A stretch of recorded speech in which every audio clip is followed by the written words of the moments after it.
सभी बहन भाइयों को जय श्री कृष्णा। अब हम विप्र सुदामा की कथा सुनने जा रहे हैं। विप्र सुदामा कौन था, उनका श्री कृष्ण से क्या संबंध था, उनके परिवार में कौन कौन था और वे किस तरह का जीवन व्यतीत करते थे। वे अपने सखा से मिलने गए तो सखा ने यानी भगवान श्री कृष्ण ने उनको अप्रत्यक्ष रूप से क्या क्या दिया और उनके किस तरह के दिन बदल गए, यह सब हम इस कथा में सुनेंगे। महान दरिद्री सुदामा पंडित भगवान श्री कृष्ण के लड़कपन के सखा थे। दोनों एक ही गुरु के घर में एक साथ पढ़े थे। सुदामा वेद के तत्व के विषयों से विरक्त, शांत और जितेंद्रिय थे। भगवान श्री कृष्ण से इनकी खूब पड़ती थी। दीनों के साथ ही दीनबंधु की मित्रता हुआ करती है, इसमें तो इनके इस नाम की सार्थकता है। विद्या पढ़ लेने पर दोनों मित्र अपने अपने घर चले गए। बहुत दिन बीत गए, आपस में कभी भेंट नहीं हुई। भगवान श्री कृष्ण तो द्वारका के राजा बने और उधर बेचारे सुदामा एक टूटी फूटी झोंपड़ी के निवासी हुए। सुदामा जी स्वयं जैसे सज्जन थे वैसे ही उन्हें सती स्त्री भी मिल गई थी। दरिद्रता तो उनके घर में साक्षात मूर्तिमान होकर रहती थी, परंतु दंपति हरि भजन करते हुए संतोष से अपना शुद्ध जीवन बिताते थे। धन का लोभ तो था ही नहीं और आवश्यक सामग्रियों के लिए भी वे किसी से कुछ नहीं मांगते थे। प्रारब्धवश जो कुछ अपने आप मिल जाता था उसी से निर्वाह करते। दरिद्रता के कारण सुदामा जी एक बहुत ही मैले कुचेले कपड़े का चिथड़ा पहने रहते थे और उनकी पतिव्रता स्त्री भी उन्हीं के समान एक चिथड़े से अपना काम चलाती। नित्य भोजन न मिलने के कारण पति की भांति स्त्री भी उन्हीं के साथ भूख का अपार कष्ट सहती, परंतु पति से कुछ नहीं कहती थी। पति पत्नी का स्वभाव और उनकी भक्ति देखिए कि वह कभी विचलित नहीं हुए। दंपति इस प्रकार अपना सात्विक जीवन बिताते। सुदामा समय समय पर अपनी सती पत्नी को अपने बाल्यकाल की कथा सुनाया करते और गुरु ग्रह की बात चलने पर भगवान श्री कृष्ण की याद होते ही वे प्रेम में मग्न हो जाते। प्रिय सखा की स्मृति से उनके रोमांच हो जाता, आंखें डबडबा आती, बाणें गदगद हो जाती और बड़ी कठिनता से वे रोते रोते अपने मित्र की मनोहर लीलाएं सुनाते। पत्नी भी उन्हें सुनकर मुग्ध हो जाती। एक समय ऐसा हुआ कि कई दिनों तक लगातार अन्न नहीं मिला। भूखे के मारे बेचारी ब्राह्मणी का मुख सूख गया। बच्चों की दशा देखकर उनकी छाती भर आई। उसने मन में सोचा कि जगत के एकमात्र निधि, संपूर्ण ऐश्वर्य के खान भगवान जिसके मित्र हैं, उसके बाल बच्चे यूँ भूख के मारे प्राण दे दे, यह बात तो कोई ठीक नहीं लगती। उसने अपने हृदय का भाव पति से कहना चाहा, परंतु साहस नहीं हुआ। थोड़ी देर के लिए वह रुक गई। बच्चे फिर खाने के लिए मांगने लगे तो वह पति के समीप जाकर और डर से कांपती कांपती पति से विनय के साथ बोली, हे महाभाग, मैं जानती हूँ कि साक्षात लक्ष्मीपति, ब्राह्मणों के हितकारी, शरणागत पालक, यादव श्रेष्ठ भगवान श्री कृष्ण आपके मित्र हैं। वे साधुओं की परम गति हैं, परंतु उनके निकट आप जाइए। आप कुटुंबी हैं, दरिद्रता के कारण कष्ट पा रहे हैं, वे आपको अवश्य ही प्रचुर धन दे देंगे। हे प्रभु, हे जगत गुरु, अपने चरण कमलों का स्मरण करने वाले को जब अपना स्वरूप तक दे देने में संकोच नहीं करते, तब वे अपने परम भक्त आपको उनसे धन मिलने में तो संदेह ही क्या है।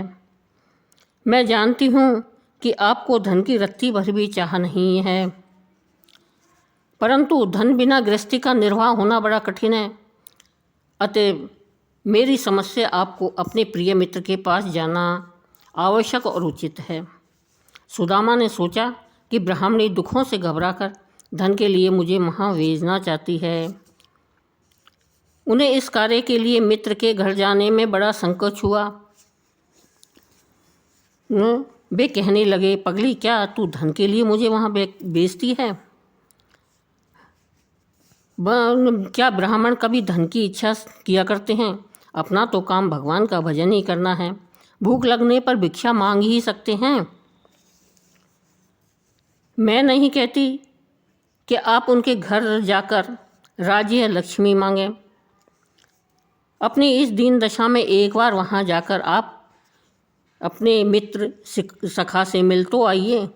सुदामा ने जाने में बहुत ही आनाकानी की, परंतु अंत में यह विचार कर कि चलो इसी बहाने अपने श्री कृष्ण दुर्लभ सखा के दर्शन का लाभ हो जाएगा।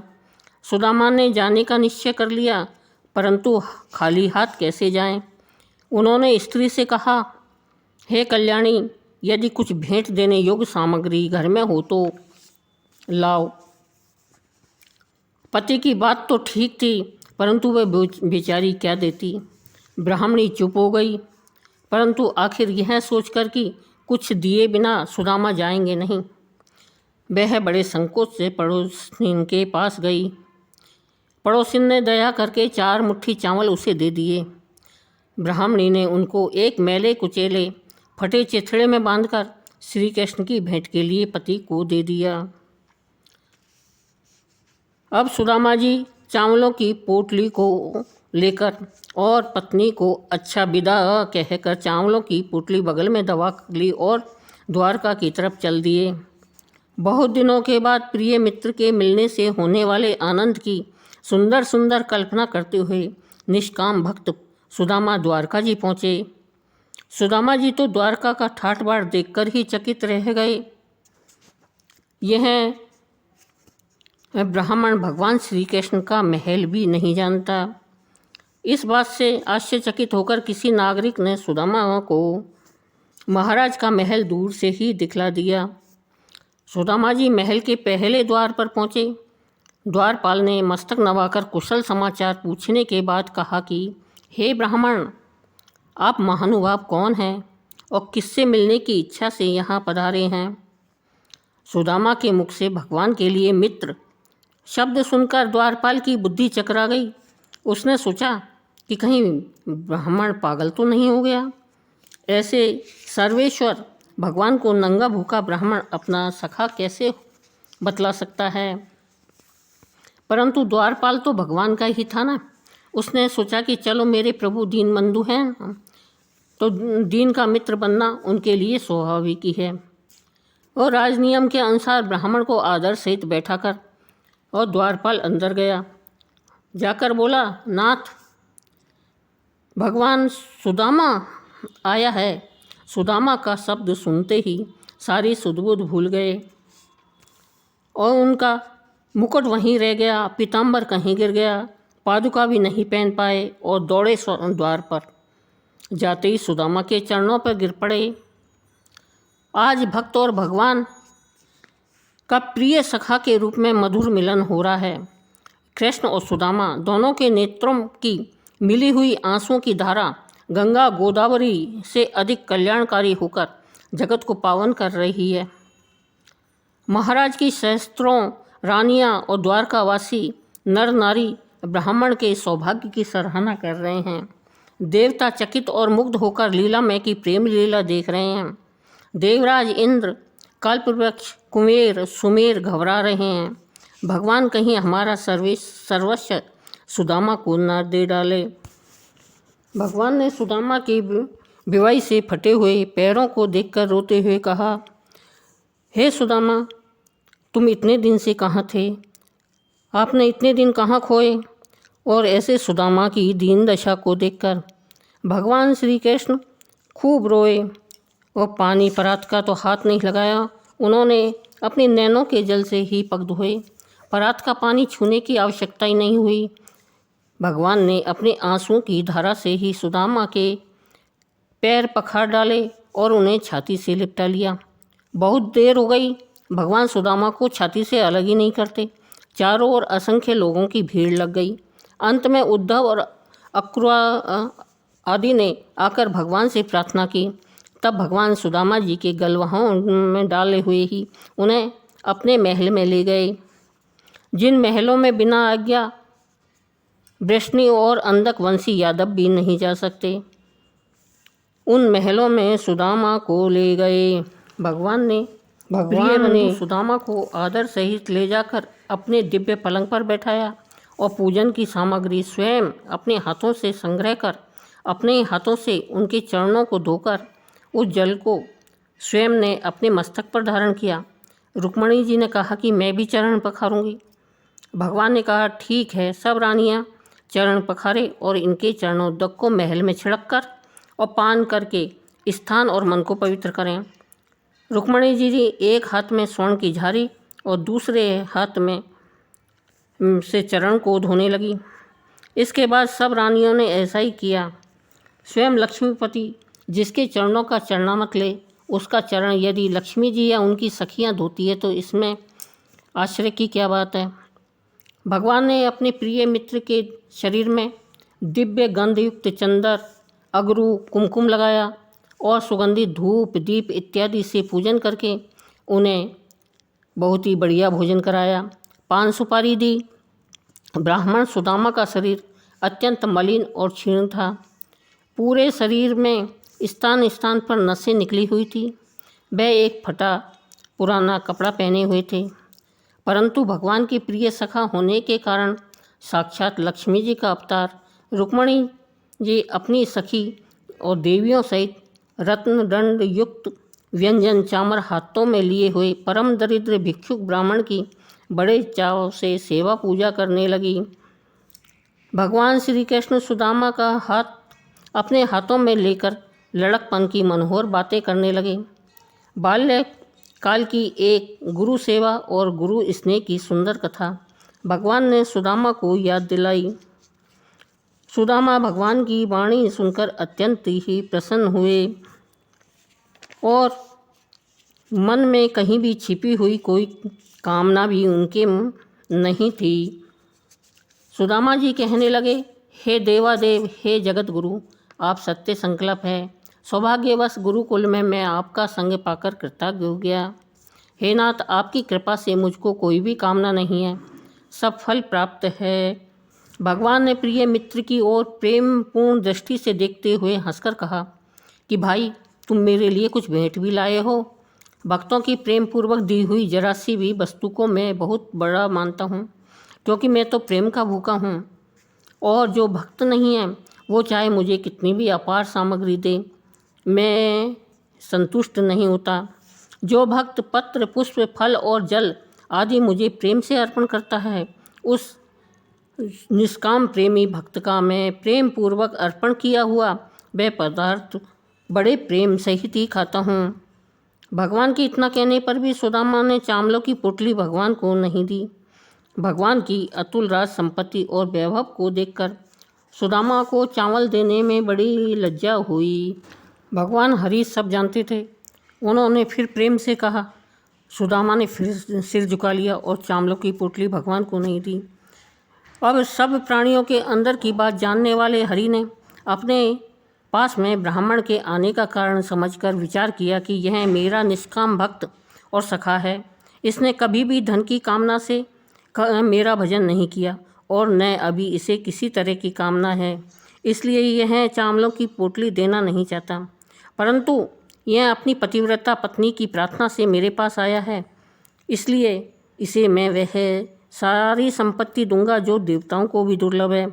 ऐसा विचार करके भगवान ने पोटली खींच ली और सुदामा से कहा कि यह क्या है। पुराना फटा कपड़ा था। पोटली की खुल गई और चावल चारों ओर बिखर गए। भगवान बड़े प्रेम से उन्हें बटोर कर खाने लगे और कहने लगे, हे सखे, यही तो मुझको अत्यंत प्रसन्न करने वाली प्यारी भेंट की सामग्री है। ये चावल मुझको और मेरे समस्त विश्व को तृप्त कर देंगे। ऐसा कहकर एक मुट्ठी चावल चबा गए और उसके दिव्य स्वाद की सराहना करने लगे।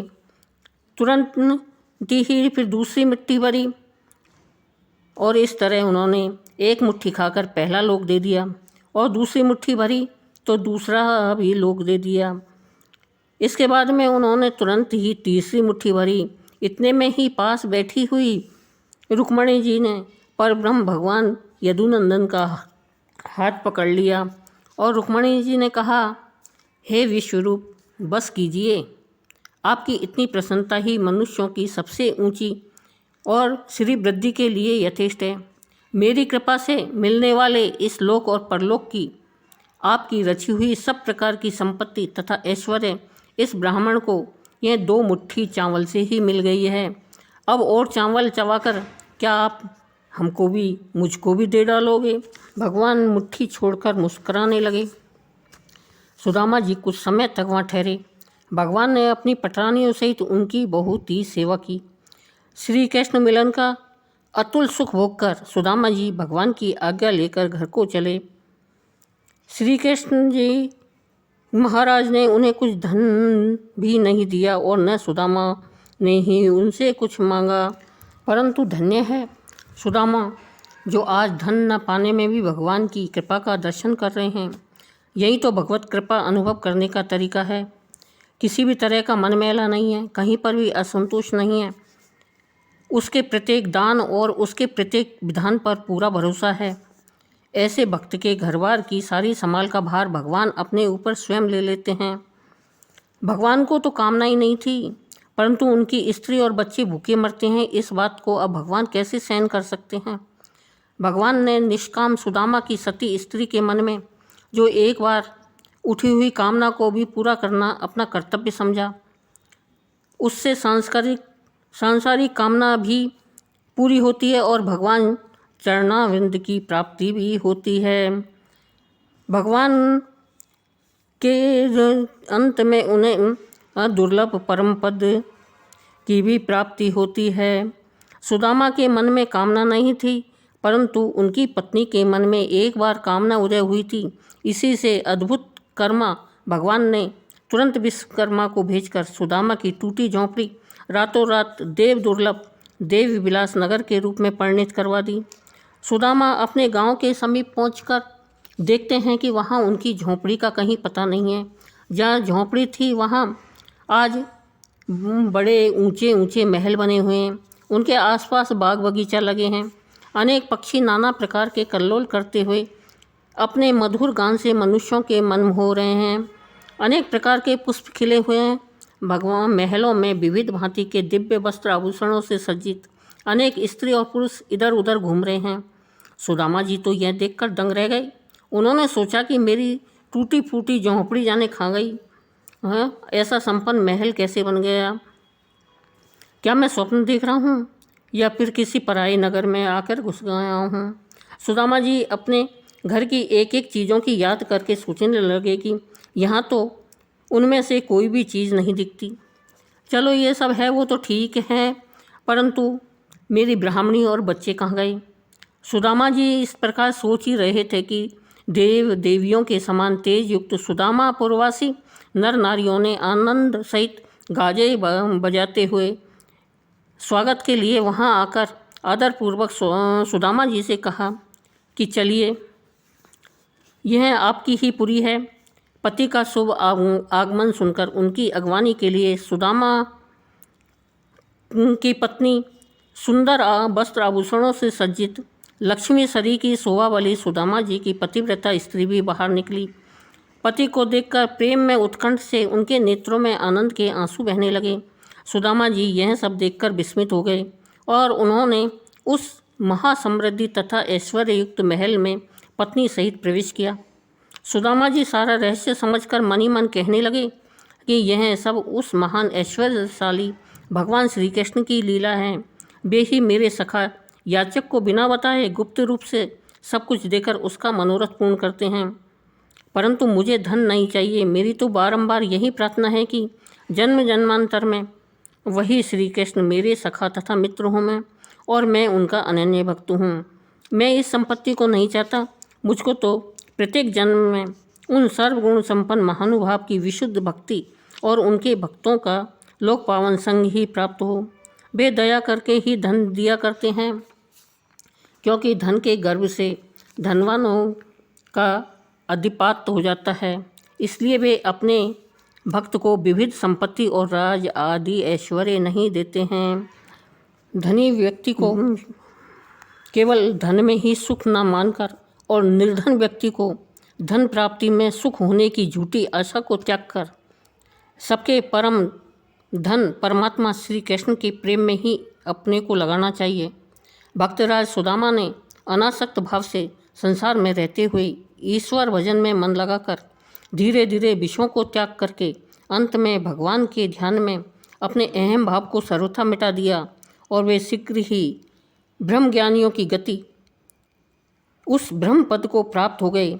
यदि आपको भी कोई मित्र चाहिए तो जगत के स्वार्थ में मित्रों को छोड़कर उस परम सुहृदय कृष्ण को ही अपना मित्र बनाइए। देखिए वह श्री कृष्ण भगवान हाथ बढ़ाए आपसे गाढ़ी मित्रता करने के लिए आपके सामने उपस्थित है। यदि आप भगवान के सामने 2 कदम बढ़ाते हैं तो भगवान 4 कदम चलने को तैयार है। बोलो भक्त और भगवान की जय।